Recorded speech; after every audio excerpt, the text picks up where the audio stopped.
ಇದು air compressor head. ಇದು ಈ ಪೈಪಲ್ಲಿ ಏರ್ ಬರ್ತಾ ಇತ್ತು ಇಲ್ಲ ಚೆಕ್ ಮಾಡಬೇಕು. ದಿನಾ ಒಂದೊಂದು ಗಾಡಿ ಟಚ್ ಆಗುತ್ತೆ. ಇವತ್ತು ಈ ಲಾರಿ ಗಾಡಿ ಟಚ್ ಮಾಡಿದ್ವಿ ಅಂತ ಕೆಲಸ. ದಿನಾ ಒಂದೊಂದು ಈ ಕಂಪ್ನಿ ಮುಂದೆ ನಿನ್ನೆ ಇಲ್ಲಿ ಇವತ್ತಿನ ತೊಗೊಂಡೋಗಿ ಎಲ್ಲ ರೆಡಿ ಮಾಡಿಸ್ಕೊಂಡು ಬಂದ್ವಿ. ರೆಡಿ ಮಾಡಿಸ್ಕೊಂಡು ಆಲ್ರೆಡಿ ವಾಪಸ್ ಗಾಡಿ ಹತ್ರ ಹೋಗ್ತಾ ಇದೀವಿ. ಈಗ ಸದ್ಯಕ್ಕೆ ರೆಡಿ ಆಗಿದೆ, ಬಟ್ 100% ಹೇಳೋಕ್ಕಾಗಲ್ಲ ರೆಡಿ ಆಗಿದೆ ಅಂತ. ಹೋಗಿ ಚೆಕ್ ಮಾಡಿದ್ಮೇಲೆ ಗೊತ್ತಾಗೋದು. ಸಿರೋಡಿ ನಿಮ್ಗೆ ಎಷ್ಟಿದೆ ಅಂತ. 13,335 ರೂಪಾಯಿ. ಜೊತೆಗೆ ಈ ಕಿಟ್ ವೇಸ್ಟು 2,637 ರೂಪಾಯಿ. ನೆಮ್ಮದಿಯಾಗಿ 8 ಅವರ್ ನಿದ್ದೆ ಮಾಡಿ ಎಷ್ಟೋ ದಿನಗಳಾಗೋಗೈತೆ ಅಂದ್ಕೊಳ್ಳಿ. ಏನಪ್ಪಂದಿಲ್ಲ.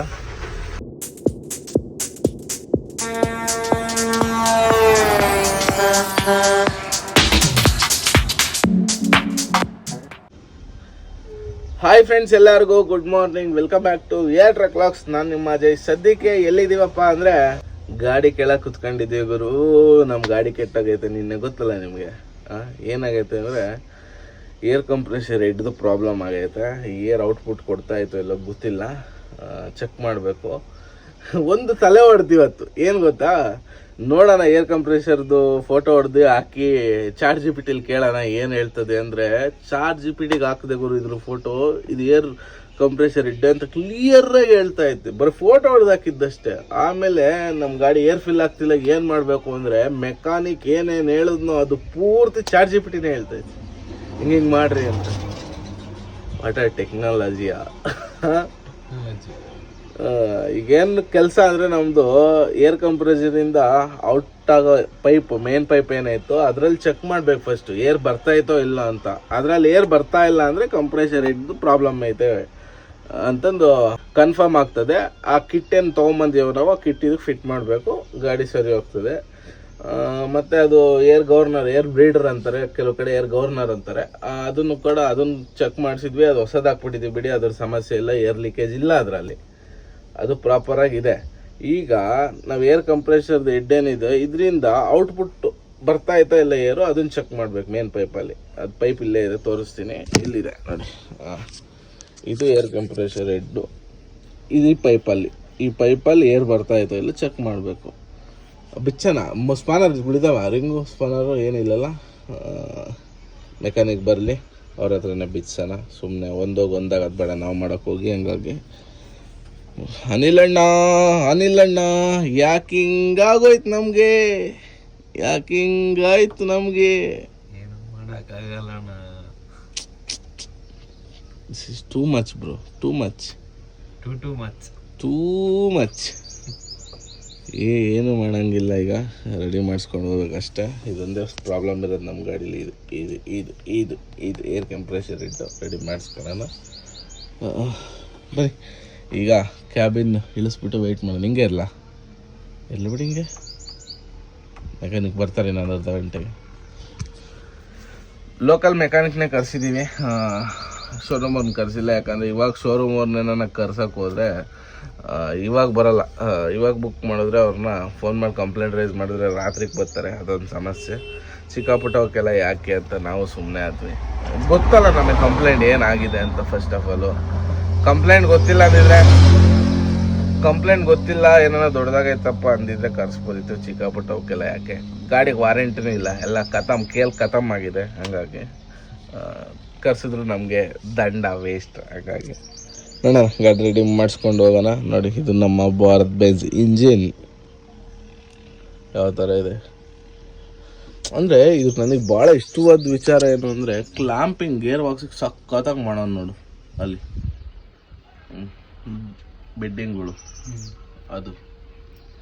ಅದೊಂದು, ಈ ಕಡೆ ಒಂದು. ಯಾವುದೇ ಕಾರಣಕ್ಕೂ ಒಂದು ಬೋಲ್ಟ್ ಕಟ್ಟ, 2 ಬೋಲ್ಟ್ ಕಟ್ಟಾದ್ರು, 3 ಬೋಲ್ಟ್ ಕಟ್ಟಾದ್ರು, ಇನ್ನೂ ಒಂದು ಬೋಲ್ಟ್ ಆಗಲಿ ಇರ್ಕಾತದೆ. 4-5 ಬೋಲ್ಟ್ ಇದಾವೆ ಟೋಟಲ್. ನಮ್ದು ಅಲ್ಟ್ರಾದಾಗ ಹಂಗಿಲ್ಲ. 2 ಬೋಲ್ಟ್ ಕಟ್ಟಾದ್ರೆ ಸೀದಾ ಗೇರ್ ಬಾಕ್ಸ್ ಅವತ್ತು ಹಂಗೆ ಕೆಳಗೆ ಬಂದಿರೋದು. 4 ಬೋಲ್ಟ್ ಕಟ್ಟಕ್ಕೆ ಕೆಳಗೆ ಬಂದಿರೋದು ಅದು. ದಿನಾ ಒಂದೊಂದು ಗಾಡಿ ಟಚ್ ಆಗುತ್ತೆ. ಇವತ್ತು ಈ ಲಾರಿ ಗಾಡಿ ಟಚ್ ಮಾಡಿದ್ವಿ ಅಂತ ಕೆಲಸ. ದಿನಾ ಒಂದೊಂದು ಈ ಕಂಪ್ನಿ ಮುಂದೆ ನಿನ್ನೆ ಇಲ್ಲಿ ಇವತ್ತಿನ. ನಮ್ಮ ಮೆಕ್ಯಾನಿಕ್ ಬಂದ್ಬಿಟ್ಟು ಕಂಪ್ರೆಷರ್ನ ಬಿಚ್ತಾ ಇದ್ದಾರೆ, ನೋಡ್ಬೋದು. ರೆಡಿ ಆಗುತ್ತೆ, ಏನಾಗುತ್ತೋ ನೋಡೋಣ, ಏನೇನಾಗೈತೆ ನೋಡೋಣ.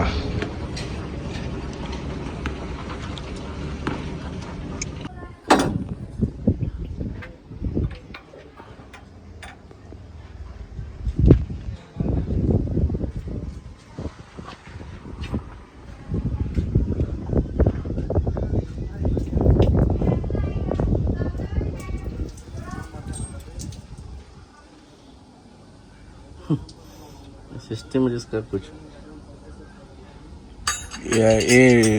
ये हो गया ना देखना पड़ेगा उसका उसका कोई दिक्कत नहीं चलेगा लगेगा अभी उधर ನೋಡಿ ಇದೆ ಕಂಪ್ರೆಷರ್ ಬಿಚ್ಚಿದ್ದೀವಿ ಇದೆ ಪ್ಲೇಟ್ ಇದು ಸೋದೋಗಿರೋದು ಹಾಂ ಭಯ ಕಿಟ್ಟೊಳಗೆ ಅದು ಐತೆ ನೋಡೋಣ ಪ್ಲೇಟ್ ಐತೆ ನೋಡ್ರಿ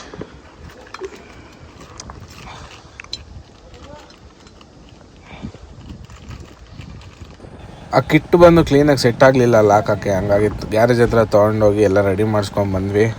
ರೆಡಿ ಮಾಡಿಸ್ಕೊಂಡು ಆಲ್ರೆಡಿ ವಾಪಸ್ ಗಾಡಿ ಹತ್ರ ಹೋಗ್ತಾ ಇದೀವಿ.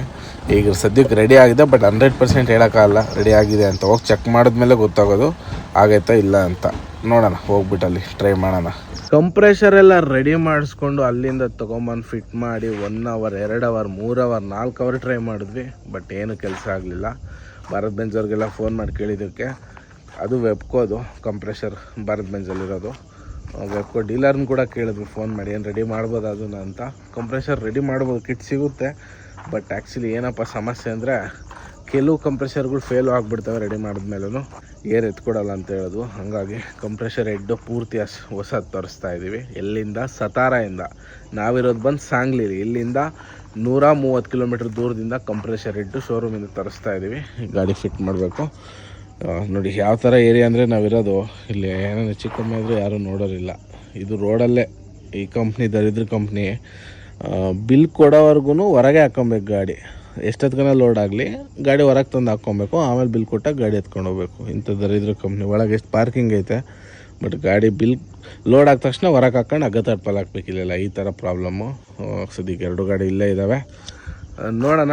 ಏನಪ್ಪ ಸಮಸ್ಯೆ ಅಂದರೆ ಕಂಪ್ರೆಷರ್ ಬರೋದು ಲೇಟ್ ಆಗ್ತದೆ ನಮಗೆ. ಲೋಕಲ್ ಕಾಂಟ್ರಾಕ್ಟ್ಸ್ ಇರೋದ್ರಿಂದ ಏನೇನೋ ಯಾರ್ಯಾರ್ದೋ ವ್ಯವಸ್ಥೆ ಮಾಡಿ ಪೂನಾಯಿಂದ ಒಂದು ಇರ್ಟಿಗ ಬರ್ತಾಯಿದೆ ಇಲ್ಲಿ ಮೀರಾಜ್ಗೆ.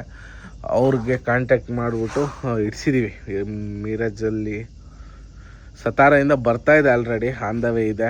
ನಮ್ಮ ಲೆಕ್ಕಕ್ಕೆ ಒಂದು 9:30 ಬರಬೇಕಿತ್ತು. ಅದು CNG ಗಾಡಿ, CNG ಹಾಕ್ಸೋಕ್ಕೇನೋ ಕ್ಯೂ ನಿಂತವ್ರಂತೆ. ಅಲ್ಲೇ 1 ಅವರ್ ಲೇಟ್ ಆಗ್ಬೋದು, 10:30 ಆಗುತ್ತೆ ಅಂತವ್ರೆ. ನಮ್ಮ ಮೆಕ್ಯಾನಿಕ್ಗೆ ಏನೇನೋ ರಿಕ್ವೆಸ್ಟ್ ಮಾಡ್ಕೊಂಡಿದ್ದೀವಿ, 10:30 ಆದರೂ ಪರವಾಗಿಲ್ಲ ಬಂದು ಫಿಟ್ ಮಾಡಿ ಹೋಗ್ಬಿಡಿ, ಕಂಪ್ರೆಷರ್ ಅಷ್ಟೇ ಅಲ್ವಾ, 4 ಬೋಲ್ಟ್ ಟೈಟ್ ಮಾಡೋಗೋದು ಅಷ್ಟೇ ಅಂತ ಹೇಳ್ತಾ ಇದ್ದೀವಿ.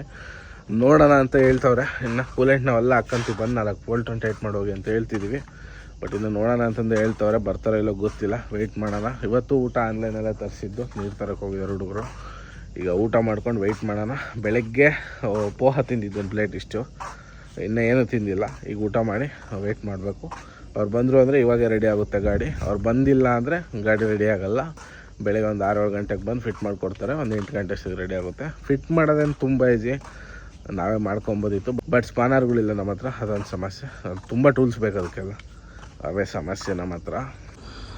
ಗಾಡಿ ಕ್ಯಾಬಿನೆಲ್ಲ ಎತ್ತಿದ್ದು ರಾತ್ರಿ 11:30 ಟೈಮು ಹೆಚ್ಚು ಕಡಿಮೆ. ಈಗ ಐಟಮ್ ತೊಗೊಂಡು ಮೆಕ್ಯಾನಿಕ್ ಬಂದರು. ಇದೇ ಕಂಪ್ರೆಷರ್ ಹೆಡ್ ಹೋಗಿರೋದು, ಪೂರ್ತಿ ಅಸೆಂಬಲ್ಲು. ಇದ್ರದ್ದು ಪ್ರೈಸ್ ಬಂದು ತೋರಿಸಿರೋದು ನಿಮ್ಗೆ ಎಷ್ಟಿದೆ ಅಂತ. 13,335 ರೂಪಾಯಿ. ಜೊತೆಗೆ ಈ ಕಿಟ್ ವೇಸ್ಟು 2,637 ರೂಪಾಯಿ. ನೀರಲ್ಲಿ ಹೋಮ ಮಾಡ್ದಂಗೆ ಈ ಕಿಟ್ ಹಾಕಿದ್ದು ವೇಸ್ಟು. ಕಂಪ್ರೆಷರು ರೆಡಿ ಆಗಲಿಲ್ಲ, ಏನು ಬದನೇಕಾಯಿ ಇಲ್ಲ. ಈಗ ಹೊಸದು ಸತಾರಾಯಿಂದ ತರಿಸಿರೋದು ನೋಡಿ. ಸತಾರಾಯಿಂದ ತರಿಸಿ ಈಗ ಫಿಟ್ ಮಾಡಿಸ್ತಾ ಇರೋದು. ಸಂಜೆ 6 ಗಂಟೆಗೆ ಬಿಲ್ ಮಾಡಿಸಿ ಗೇಟಲ್ಲಿ ಇಡಿಸಿ, ಆ ಕಡೆಯಿಂದ ಯಾವುದೋ ಬರೋ ಗಾಡಿಗೆ ಅಡ್ಜಸ್ಟ್ಮೆಂಟ್ ಮಾಡಿ ಹೊಸದು ತರಿಸಿ ಫಿಟ್ ಮಾಡಿಸ್ತಾ ಇದ್ವಿ. ಏರ್ ಕಂಪ್ರೆಷರ್ ನಮ್ಮ ಗಾಡಿಗೆ ಎಷ್ಟು ಏರ್ ಬೇಕೋ ಅದೆಲ್ಲ ಇದರಿಂದನೇ ಪ್ರೊಡಕ್ಷನ್ ಆಗೋದು ಅಂದ್ಕೊಡಿ, ಉತ್ಪತ್ತಿ ಆಗೋದು. ಏರ್ ಕಂಪ್ರೆಷರ್ ಹೆಡ್ಡಿದು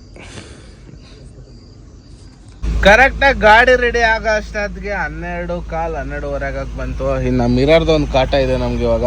ಈ ಮಿರರು ಕಟ್ಕೊಂಡೆ ಹೋಗ್ಬೇಕು. ಇದಕ್ಕೆ ದುರ್ಗದಲ್ಲಿ ಒಂದು ಅಸೆಂಬಲ್ ತಗೊಂಡು ಇಟ್ಕೊಳಕ್ಕೆ ಹೇಳಿದ್ದೀನಿ, ಆಲ್ರೆಡಿ ತೆಗ್ದು ಇಟ್ಕೊಂಡಿದ್ದಾರೆ.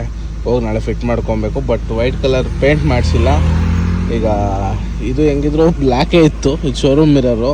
ಆ್ಯಕ್ಚುಲಿ ವೆವಿ ಕಾಸ್ಟ್ಲಿ ಮಿರರು ಇವೆಲ್ಲ. 2 ಮಿರರ್ ಸೇರಿ ಒಂದು 2,000 ರೂಪಾಯಿ ದುಡ್ಡು ಬೇಕು 2 ಮಿರರ್ ಹಾಕ್ಸೋಕ್ಕೆ. ಅಷ್ಟೊಂದು ಕಾಸ್ಟ್ಲಿ ಕೊಟ್ಟು ಹಾಕ್ಸಿ ಹೊಡೆದಾಕಣಕ್ಕೆ ನಾವು ತಯಾರಿಲ್ಲ ಇನ್ಮೇಲೆ. ಹಂಗಾಗಿ ಹೊರಗಡೆ ಮಾರ್ಕೆಟಲ್ಲಿ 200 ರೂಪಾಯಿಗೆ ಇದು ಸಿಗುತ್ತೆ, 150 ರೂಪಾಯಿಗೆ ಇದು ಸಿಗುತ್ತೆ. ಅವನ್ನೇ ತೊಗೊಂಡು ಅವನ್ನೇ ಪೇಂಟ್ ಮಾಡಿಸಿ ಅವನ್ನೇ ಹಾಕೋಣ, ಏನೂ ಮಾಡೋಕ್ಕಾಗಲ್ಲ. ಬನ್ನಿ ಈಗ ಸದ್ಯಕ್ಕೆ ಇಲ್ಲಿಂದ ಹೊರಡೋಣ. ಎಲ್ಲ ರೆಡಿ ಆಯಿತು. ಅನಿಲ್ ಕುಮಾರ್ ಏರೋಟ್ ಆಗ್ತಾಯಿದೆ. ಆಯಿತಾ ಏರೋಟು? ಏರೋಟ್ ಇವತ್ತು ಆಗ್ತಾಯಿತ್ತು ಗಾಡಿ. ಈ ಟ್ರಿಪ್ಪು ಮೈಲೇಜ್ ನೋಡಿ, ವ್ಯಾಕ್ಯೂಮ್ ಮಾಡಿದ್ದಕ್ಕೆ ಎಷ್ಟು ಬಂದೈತೆ ಅಂತ. 3.8 3 ಪಾಯಿಂಟ್ ಡೀಸೆಲ್ ಉಳ್ದೈತೆ ಬರೀ 493 ಕಿಲೋಮೀಟ್ರಿಗೆ ಹೆಚ್ಚು ಕಡಿಮೆ 200 ಲೀಟ್ರ್ ಟ್ಯಾಂಕಲ್ಲಿ 1/4 ಲೀಟ್ರ್ ಉಳ್ದೈತೆ ಅಂದರೆ 1/4 ಟ್ಯಾಂಕ್ ಉಳ್ದೈತೆ 150 ಲೀಟ್ರ್ ಡೀಸೆಲ್ ಕೊಡ್ದಾಗೈತೆ. ಈ ಟ್ರಿಪ್ ಭಾಳ ಅಂದರೆ ಭಾಳ ಲಾಸ್ಟ್ ನಮಗೆ. ಒಂದು ಇದು ಟಚ್ ಆಗಿದ್ದು, ಒಂದು ಏರ್ ಗವರ್ನರು ಅಂದರೆ ಏರ್ ಬ್ರೀಡರು, ಮತ್ತು ಇನ್ನೊಂದು ಕಂಪ್ರೆಷರು ಹೆಡ್, ಇಷ್ಟು ಲಾಸ್ಟ್ ಈ ಟ್ರಿಪ್ ನಮಗೆ. ಎರಡೂ ಗಾಡಿ ಹಿಂದೆ ಮುಂದೆ ಸಿಂಗಲ್ ರೋಡಲ್ಲಿ ನಿಧಾನಕ್ಕೆ ಹೋಗ್ತಾ ಇದ್ದೀವಿ. ಇಲ್ಲೊಂದು ಸ್ವಲ್ಪ ರೋಡ್ ಸರಿ ಇಲ್ಲ, ಹಾಗಾಗಿ ಸಿಂಗಲ್ ರೋಡ್ ಪೂರ್ತಿ ಸರಿ ಇಲ್ಲ. ಹೆಚ್ಚು ಕಡಿಮೆ 10ಗೆ ಟೋಲ್ಗೆ ಹೋಗೋವರೆಗೂ ಇದೆ ಗೋಳು ನಮಗೆ. ರೋಡೇ ಸರಿ ಇಲ್ಲ, ಏನೂ ಮಾಡೋಕ್ಕಲ್ಲ. 80 ಕಿಲೋಮೀಟ್ರ್ ಹೋಗೋಕ್ಕೆ 89 ಕಿಲೋಮೀಟ್ರು ಸರಿ. ಸುಮಾರು ನಮಗೆ ಆಗುವಂಥ ಟೈಮ್ ಬಂದು 3 ಗಂಟೆ ಮೇಲೆ ಆಗ್ಬಿಡುತ್ತೆ. ನಾವು 3 ಅವರ್ ತೊಗೊಂಡುತ್ತೆ 80 ಕಿಲೋಮೀಟ್ರ್ ಗಾಡಿ ಓಡಿಸೋದು. ಏನು ಮಾಡ್ತೀರಾ? ಆರಾಮಾಗಿ ಹಿಂದೆ ಮುಂದೆನೇ ಹೋಗ್ತಾ ಇದ್ದೀವಿ. ಸಲಗ ಮತ್ತು ನಾನು ಕೂಡ ಆರಾಮಾಗಿ ಹೋಗೋಣ. ಚಿಕ್ಕೋಡಿ ಎಲ್ಲ ಪಾಸ್ ಮಾಡಿ ಮುಂದೆ ಬಂದ್ವಿ. ಇಲ್ಲಿಂದ ರೈಟ್ ಎತ್ಕೊಬೇಕು ಗಾಡಿ. ಹೆವಿ ನಿದ್ದೆ ಹಿಡಿತೈತೆ ಬೆಳಗ್ಗೆ 2:45. ಯಾಕಂದರೆ ನಿನ್ನೆ ಮೊನ್ನೆಲ್ಲ ಕೆಲಸ ಜಾಸ್ತಿ ಆಗ್ಬಿಟ್ಟೈತೆ. ಹಾಗಾಗಿ ನಮ್ಮ ಅನಿಲ್ ಗಾಡಿ ಕೊಟ್ಟು 1-2 ಅವರ್ ರೆಸ್ಟ್ ಮಾಡೋಣ ಅಂತ ಅಷ್ಟೇ ಗಾಡಿ ಸೈಡ್ಗೆ ಹಾಕಿದ್ದೀನಿ. ನಮ್ಮ ಅನಿಲ 1-2 ಅವರ್ ಮಲ್ಕೊಂಡಿದ್ದು ನಾವಲ್ಲೇ. ಆಯ್ತಾ ನಿದ್ದೆ? ಹಾಂ ಹಾಗಾದ್ರೆ 1 ಗಂಟೆ ಓಡಿಸ್ಕೊಡ್ಲಾ? ಹಾಂ, ಅನಿಲ ಗಾಡಿ ಓಡಿಸ್ತಾನೆ. 1-2 ಅವರ್ ರೆಸ್ಟ್ ಮಾಡೋಣ. ಕರೆಕ್ಟಾಗಿ ನಿದ್ದೆಗಳಾಗ್ತಾ ಇಲ್ಲ. ನೈಟ್ ಹೊತ್ತು ಮಲಗ್ತೀವಿ, ಅವರು ಇವರು ಫೋನು ನೆಮ್ಮದಿಯಾಗಿ 8 ಅವರ್ ನಿದ್ದೆ ಮಾಡಿ ಎಷ್ಟೋ ದಿನಗಳಾಗೋಗೈತೆ ಅಂದ್ಕೊಳ್ಳಿ. ಏನಪ್ಪ ಅಂದಿಲ್ಲ, ಬೆಳಗಿನ ಜಾವ ಎಷ್ಟು ಫೋನ್ ಬಂದವಪ್ಪ? 5 ಗಂಟೆಯಿಂದ ಶುರುವಾಗಿತ್ತು ಫೋನ್ಗಳು. ನಿನ್ನ ಮಲಗಿದ್ದೆ 1 ಗಂಟೆಗೆ, ನಾವು 5 ಗಂಟೆಯಿಂದ ಶುರುವಾಗಿದ್ದ ಫೋನ್ಗಳು ನಿಲ್ಲೇ ಇಲ್ಲ. ಹಿಂಗೊಂದು ಫೋನ್ ಎತ್ತೋದು ಮಾತಾಡೋದು, ಹಂಗೆ ಮಲ್ಕೊಳೋದು, ಎತ್ತೋದು ಮಾತಾಡೋದು ಮಲ್ಕೊಳೋದು, ಬರೇ ಇದೇನೆ. ನಿದ್ದೆನೇ ಸರಿಯಾಗಿ ಆಗಿಲ್ಲ. ಏನೂ ಮಾಡೋಕ್ಕಾಗಲ್ಲ. ವೆಹಿಕಲ್ ಫೀಲ್ಡೇ ಅಷ್ಟು, ಗಾಡಿಗಳು ಜಾಸ್ತಿ ಆದ್ರೆ ಇದೇ ಸಮಸ್ಯೆ. ಏನೂ ಮಾಡೋಂಗಿಲ್ಲ, ಕಟ್ಕೊಂಡ್ಬಿಟ್ಟಿದ್ದೀವಿ, ಅನುಭವಿಸ್ಬೇಕು. ಅನಿಲ ಇರೋದಕ್ಕೆ ಹೆಂಗೋ ಬೆಟ್ರು. ಇಲ್ಲಾಂದರೆ ಇಲ್ಲೇ ಸೈಡ್ ಹಾಕಿ ಮಕ್ಕೊಂಡು ಬೆಳಗ್ಗೆ ಎದ್ದೋಗ್ಬೇಕಿತ್ತು. ಹೆಂಗೋ ಅನಿಲ ಓಡಿಸ್ಕೊಡ್ತು ಒಂದು ಸ್ವಲ್ಪ ದೂರ. ಆಮೇಲೆ ಆರಾಮಾಗೆ ಗಾಡಿ ಎತ್ಕೊಂಡು ಹೋಗೋಣ. ಹೆಚ್ಚು ಕಡಿಮೆ 3 ಗಂಟೆ, 6 ಗಂಟೆ ಸರಿ ಧಾರವಾಡ ರೀಚ್ ಮಾಡಿಕೊಡ್ರೆ ಸಾಕು. ಆಮೇಲೆ ಆ ಕಡೆ ಆರಾಮಾಗಿ ಹೋಗ್ಬೋದು.